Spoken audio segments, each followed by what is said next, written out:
الحمدللہ رب العالمین والصلاة والسلام علی اشرف الانبیاء وافضل المرسلین واکرم العباد وعلی آلہ وصحبہ ومن تبعہم بإحسان الی یوم الدین اما بعد فاعوذ باللہ من الشیطان الرجیم بسم اللہ الرحمن الرحیم یا ایہا الذین آمنوا اتقوا اللہ وقولوا قولا سدیدا صدق اللہ العظیم۔ سامعین کرام اور مشاہدین اعظام، جیسا کہ آپ کو نالج ہے اور آپ کو معلوم ہے کہ ہمارا یہ سلسلہ چل رہا ہے جس کا عنوان ہے کیا امام طبری شیعہ تھے اور وہ کون سے اسباب ہیں یا کن احوال میں امام طبری پر شیعیت کا فتویٰ لگا، رافضیت کا فتویٰ لگا اور آپ کو مخالف اہل سنت کہا گیا، یعنی یہ کہا گیا کہ آپ اہل سنت کے مسلک سے منحرف ہیں۔ تو ہم پہلے اس عنوان پہ 3 نشستیں کر چکے ہیں۔ وہ 3 نشستیں صرف انہی اسباب پر مشتمل ہیں کہ وہ کون سے اسباب ہیں یا وہ کون سے لوگ ہیں جنہوں نے امام طبری کی ذات کو متہم کرنے کی کوشش کی بالتشیع اور بالرفض۔ اور یہ بھی ہم واضح کر چکے ہیں کہ ان اسباب کو بیان کرنے کے بعد یہ بات اظہر من الشمس ہو جاتی ہے کہ جس نے بھی امام طبری کی ذات کو متہم کرنے کی کوشش کی شیعیت کے فتوے کے ساتھ، رافضیت کے فتوے کے ساتھ، ان کا صرف ایک ہی مقصد تھا، وہ تھا کہ امام طبری کی ذات کو مجروح کیا جائے، لوگوں کو ان سے دور کیا جائے، بدظن کیا جائے، صرف ذاتی اختلاف کی وجہ سے، ذاتی اناد کی وجہ سے، شخصیت پرستی کی وجہ سے، تقلیدیت کی وجہ سے۔ تو آج ہم یہ جو چوتھی نشست ہے اس میں، کیونکہ اسباب پہلے بیان ہو چکے ہیں، تو چوتھی نشست میں جو آج کی نشست ہے اس میں ہم نموذج کے طور پہ، سیمپل کے طور پہ، نمونے کے طور پہ اب ہم ائمہ کی، اکابر کی، متقدمین کی عبارات کو پیش کریں گے کہ وہ کیسے امام طبری کی جلالت کا، امامت کا، علمیت کا، اجتہادیت کا تذکرہ کرتے ہیں۔ سب سے پہلے ہم کوٹ کرتے ہیں خطیب بغدادی کو۔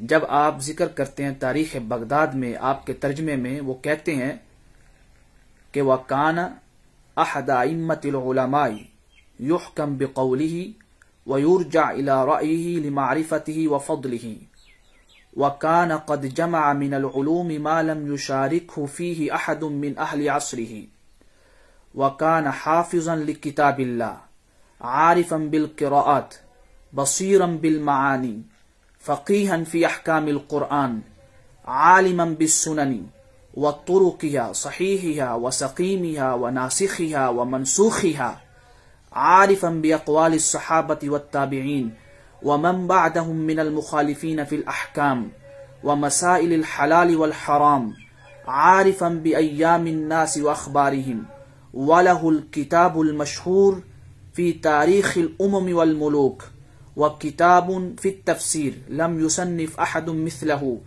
وَكِتَابٌ سَمَّاهُ تَهْذِيبُ الْآثَارِ لَمْ أَرَ سِوَاهُ فِي مَعْنَاهُ إِلَّا أَنَّهُ لَمْ يُتِمَّهُ وَلَهُ فِي أُصُولِ الْفِقْهِ وَفُرُوعِهِ كُتُبٌ كَثِيرَةٌ وَاخْتِيَارٌ مِّنْ أَقَاوِيلِ الْفُقَهَاءِ وَتَفَرَّدَ بِمَسَائِلَ حَفِظْتُ عَنْهُ۔ یعنی امام خطیب بغدادی نے جب امام طبری کا تذکرہ کیا تو اتنے حسین اور جمیل انداز میں آپ کی جلالت علمی کو، آپ کی جلالت فقہی کو اور آپ کی جلالت روایت کو بیان کیا۔ آپ فرماتے ہیں کہ امام طبری جو ہیں ائمہ علماء میں سے ہیں، ان میں سے جن کے قول پر فتویٰ دیا جاتا ہے، جن کی طرف رجوع کیا جاتا ہے اختلاف کے وقت، کیوں؟ لمعرفتہ وفضلہ، آپ کی معرفت علمی کی وجہ سے اور فضیلت فقہی کی وجہ سے، اور آپ نے بہت سے علوم کو جمع کیا کہ آپ کے ہم اثر میں سے کوئی بھی آپ کے مرتبے کو نہیں پہنچ سکا ان علوم کو جمع کرنے میں، اور آپ اللہ کی کتاب کے حافظ تھے، یعنی عالم تھے، آپ قرات کے بھی عالم تھے، فقیہا فی احکام القرآن، آپ فقیہ بھی تھے، عالما بالسنن، آپ محدث بھی تھے، اور حدیث پر جب کلام کرتے تو اس کے طرق کے اعتبار سے، اس کی صحت کے اعتبار سے، اس کے سقم کے اعتبار سے، اس کے ضعف کے اعتبار سے ہر اعتبار سے حدیث پر کلام کرنے کی طاقت رکھتے تھے، ان کے پاس ملکہ تھا، یہ سارا کو ذکر کیا۔ پھر فرماتے ہیں ناسخیہ و منسوخیہ، کہ کیا یہ حدیث ناسخ ہے یا منسوخ ہے۔ عارفا باقوال الصحابہ والتابعین، اور آپ فقہ المقارن کے بھی متخصص تھے، یعنی ایک مسئلے میں جتنے اقوال تھے صحابہ کے، تابعین کے، وہ اقوال بھی آپ کو معلوم ہوتے اس مسئلہ میں، اور اس کے بعد جو فقہا نے اختلاف کیا ان مسائل میں، ان فقہا کے اقوال بھی آپ کو یاد ہیں اور وہ جانتے ہیں۔ پھر آگے لکھتے ہیں کہ ان کے لیے مختلف کتب ہیں، جیسے تاریخ الامم والملوک، کتاب التفسیر، اور کہتے ہیں یہ ایسی کتب ہیں کہ کسی نے بھی اس کی مثل کتب نہیں لکھی۔ پھر کہتے ہیں کہ آپ نے کتاب لکھی تہذیب الآثار، یہ بڑی جامع کتاب ہے حدیث کے باب میں، اور کہتے ہیں کہ بدقسمتی سے آپ اس کتاب کو مکمل نہیں کر پائے اور میں نے اس کتاب کی مثل نہیں دیکھی۔ پھر کہتے ہیں کہ فقہ میں اور فروع میں بھی آپ کی کتب کثیر ہیں، اور آپ اجتہاد مطلق پر ہیں، واختیارہ من اقاویل الفقہا، آپ تقلید پر نہیں چلتے بلکہ فقہا کے اقوال کو پڑھ کر، صحابہ کے، تابعین کے اقوال کو دیکھ کر، پھر دلیل کی بنیاد پہ ان میں سے کسی ایک کے قول کو اختیار کرتے ہیں، تقلید کی بیس پہ نہیں، دلیل کی بیس پہ، دلیل کی صحت کے اعتبار سے، دلیل کی قوت کے اعتبار سے، تو اس قول کو وہ قبول کرتے ہیں اور اختیار کر لیتے ہیں، اور کہتے ہیں کہ وہ بہت سے مسائل میں متفرد ہیں جو فقہا نے نہیں کیے، اور میں نے ان مسائل کو یاد کیا ہوا ہے۔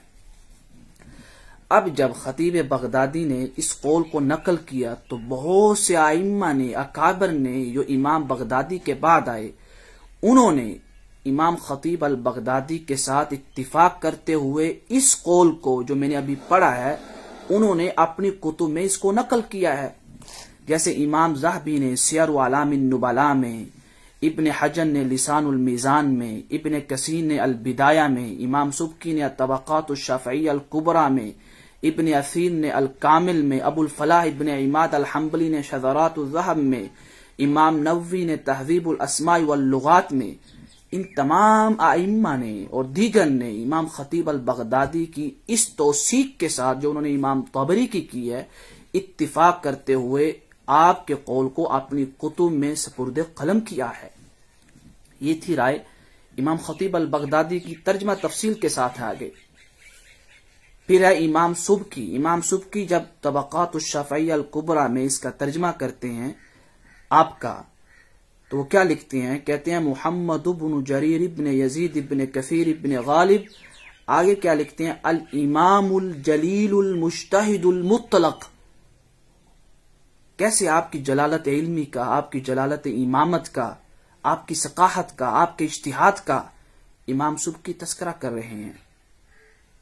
اگر آپ شیعہ ہوتے یا مخالف اہل سنت ہوتے یا مسلک کے اہل سنت سے منحرف ہوتے تو کیا ائمہ ان حسین اور جمیل اور تعظیم، توقیر اور تقریب پر مبنی کلام کے ساتھ آپ کا ترجمہ کرتے، آپ کی توصیف کرتے، آپ کی تعریف کرتے، آپ کی فقاہت کا ذکر کرتے، آپ کی ثقافت کا ذکر کرتے، آپ کی روایت میں جو ملکہ ہے اس کا ذکر کرتے؟ نہیں۔ تو لہٰذا یہ جو جیسے ترجمہ کر رہے ہیں ہمارے اکابر، یہ دلیل ہے کہ ہمارے ائمہ اکابر نے، متقدمین نے، ہمارے اسلاف نے ہمیشہ امام طبری کی جلالت علمی و فقاہت کا اعتراف کیا ہے۔ یہ امام سبکی، آگے پھر تفصیل ترجمہ ہے، نقد بھی ہے، جر و تعدیل، سب امام سبکی کا جیسے منہج ہے طبقات الشافعیہ میں۔ آگے ہے اللہ لکائی شرح اصول اعتقاد اہل سنت والجماعہ، بڑی معروف کتاب ہے عقیدے میں۔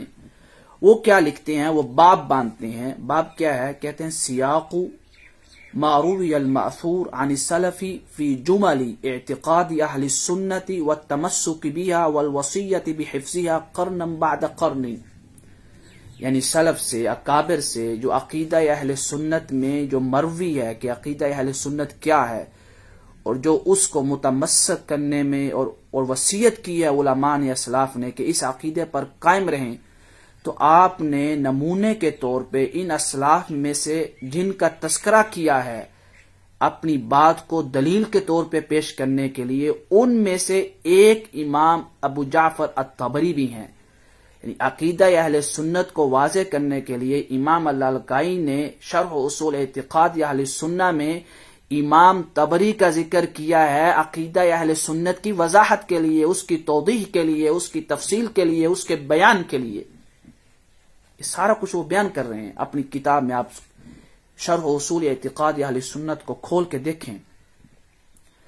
مجموع الفتاوی میں علامہ ابن تیمیہ، سب کو معلوم ہے کہ علامہ ابن تیمیہ کتنے متشدد تھے، خاص طور پہ رافضیت کے خلاف، شیعیت کے خلاف. آپ کی عظیم کتاب جس نے شیعیت کا، رافضیت کا دروازہ بند کر دیا، اور وہ منہاج السنہ کے نام سے معروف ہے. منہاج السنہ میں آپ نے اکثر جو جواب دیے ہیں طریق الزامی پہ دیے ہیں تاکہ عام شخص بھی ان کو سمجھ سکے. پھر اس میں جرح و تعدیل، پھر طرق، پھر حدیث پہ کلام، اس کے ضعف پہ، اس کی صحت پہ، اس کی ثقافت پہ، اس کے قابل احتجاج ہونے پہ. تو منہاج السنہ کتاب جب لکھی تو گویا کہ آپ نے شیعیت کا، رافضیت کا، نیم رافضیوں کا دروازہ بند کر دیا. تو اتنے متشدد تھے، اور بعض نے تو آپ پر ناسبیت کا فتویٰ بھی لگایا. تو وہ بھی امام طبری کو شیعہ نہیں کہہ رہے. ان کا تذکرہ کیسے کرتے ہیں؟ تذکرہ اس عنوان میں کرتے ہیں عقیدہ اہل سنت کی وضاحت کے لیے. وہ کہتے ہیں، مجموع الفتاوی میں ہے، کما ذکرہ ابو جعفر الطبری فی الجزء الذی سماہ صریح السنہ. صریح السنہ آپ کی معروف کتاب ہے جس کا ہم 5ویں نشست میں ذکر کریں گے. یہ آپ نے کتاب لکھی تھی اپنے دفاع میں، کیونکہ آپ کو بھی معلوم تھا کہ لوگ مجھ پہ تہمت لگا رہے ہیں اور مجھے مسلک کے اہل سنت سے منحرف سمجھتے ہیں اور جانتے ہیں، اور یہ معروف کر دیا گیا ہے. تو آپ نے اپنے اوپر سے رفع تہمت کے لیے اس کتاب کو لکھا جس کا نام صریح السنہ ہے. ہم صریح السنہ سے 5ویں نشست میں بعض اقوال نقل کریں گے جو شیعیت کے خلاف ہیں، رافضیت کے خلاف ہیں، ان کے موقف کے خلاف ہیں. تو وہ کہتے ہیں، ذکر مذہب اہل السنت المشہور فی القرآن والرؤیت والایمان والقدر والصحابت وغیر ذالک، کہ انہوں نے مذہب اہل سنت کو ذکر کیا اس کتاب میں. اب اگر شیعہ ہوتے یا رافضی ہوتے تو علامہ ابن تیمیہ جیسے متشدد جو شخصیت گزری ہیں، وہ کیسے آپ کا تذکرہ اتنے حسین اور جمیل انداز میں کر سکتے تھے، اور مذہب اہل سنت کی توضیح اور بیان کے لیے آپ کا حوالہ کیسے دے سکتے تھے.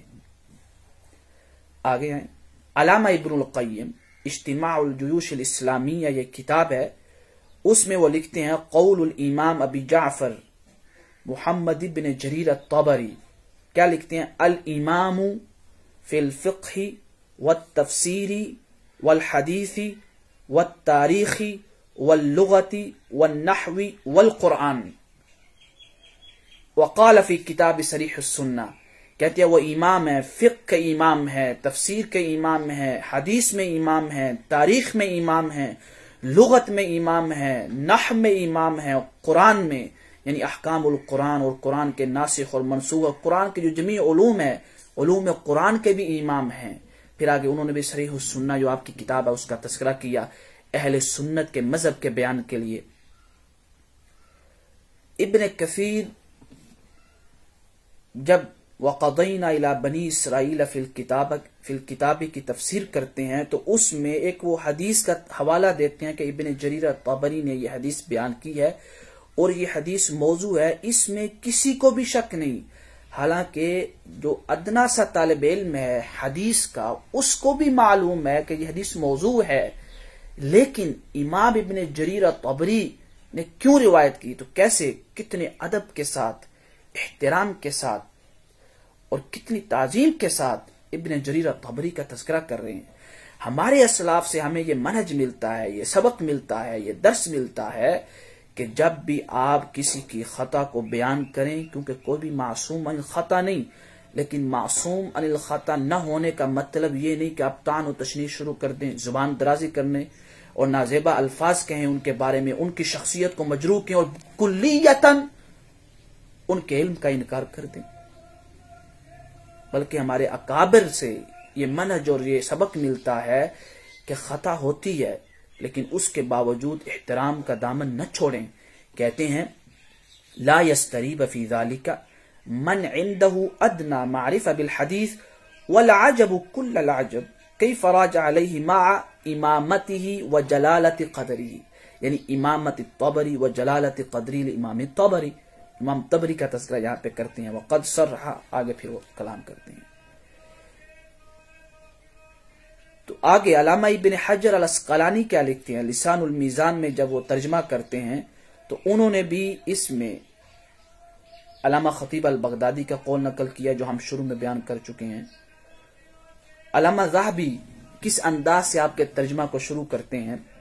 وہ کہتے ہیں محمد بن جریر بن یزید بن کثیر الطبری الامام العالم المجتہد عالم العصر ابو جعفر الطبری صاحب التصانیف البدیعہ. کس انداز سے کلام کر رہے ہیں، کتنے القاب دے رہے ہیں. اگر آپ شیعہ ہوتے، رافضی ہوتے تو کیا اتنے القابات سے امام ذہبی جیسے شخص، آپ کے بارے میں بعض لوگ کہتے ہیں کہ آپ نیم ناسبی تھے، یعنی یسیر نسب تھا آپ میں بھی. آپ جیسے شخص بھی اور آپ جیسی علمی شخصیت جر و تعدیل کے امام ائمہ رجال کے جن کا شمار ہوتا ہے کابر میں سے، وہ بھی آپ کا تذکرہ اس انداز میں کر رہے ہیں. اور انہوں نے بھی خطیب البغدادی کے ساتھ اتفاق کرتے ہوئے ان کا وہ قول نقل کیا جو ہم نے سب سے پہلے ذکر کیا. آگے لکھتے ہیں قلتو، میں کہتا ہوں، یعنی امام خطیب البغدادی کا قول نقل کرنے کے بعد کہتے ہیں قلتو کان ثقتا صادقا حافظا رأسا فی التفسیر اماما فی الفقہ والاجماع والاختلاف علامتا فی التاریخ وایام الناس عارفا بالقراءات وباللغة وغیر ذلك. کہتے ہیں آپ ثقہ تھے، صادق تھے، حافظ تھے، تفسیر کے امام تھے، فقہ میں امام تھے، اجماع یعنی اجماعی مسائل کو بیان کرنے میں بھی آپ کو مہارت تامہ حاصل تھی، اور فقہا کے اختلاف کو بیان کرنے میں بھی مہارت کاملہ حاصل تھی. اور آپ علامت تھے، یعنی عیال تھے سب لوگ آپ پر، تاریخ میں بھی اور لوگوں کے ایام کو بیان کرنے میں بھی. اور آپ عارف بالقراءات، اور قراءات کے بھی عارف تھے، عالم تھے، امام تھے، اور لغہ کے بھی امام تھے، وغیر ذالک من العلوم، اور دیگر علوم کے بھی. اب یہ ائمہ ہمارے اکابر کس انداز سے امام طبری کا تذکرہ کر رہے ہیں. اب وہ لوگ غور کریں، تفکر کریں، تدبر کریں، تأمل کریں، اور ان نصوص پر غور کریں کہ کیا اگر امام طبری شیعہ ہوتے یا رافضی ہوتے تو ہمارے اکابر ائمہ جر و تعدیل، مترجمین، مورخین، کیا اس انداز سے آپ کا ترجمہ کرتے؟ کیا آپ کو امام فی الفقہ کہتے؟ کیا آپ کو امام فی التفسیر کہتے؟ کیا آپ کو امام فی اللغہ کہتے؟ کیا آپ کو امام فی الحدیث کہتے؟ کیا آپ کو امام فی یعنی علوم کثیرہ، کیا اس انداز سے کلام کرتے؟ کیا خطیب البغدادی جیسے لوگ کہتے ہیں کہ کوئی بھی قول پر جب فتویٰ دیا جاتا تو آپ کے قول کو دیکھا جاتا، آپ کی رائے کو دیکھا جاتا اس مسئلے میں.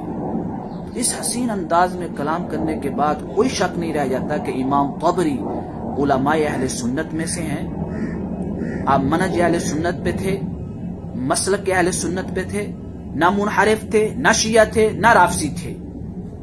حتیٰ کہ ہم نے جیسے ذکر کیا ہے کہ ہمارے اکابر نے عقیدہ اہل سنت کی توضیح کے لیے، بیان کے لیے، اس کی تفصیل کے لیے امام طبری کو کوٹ کیا ہے.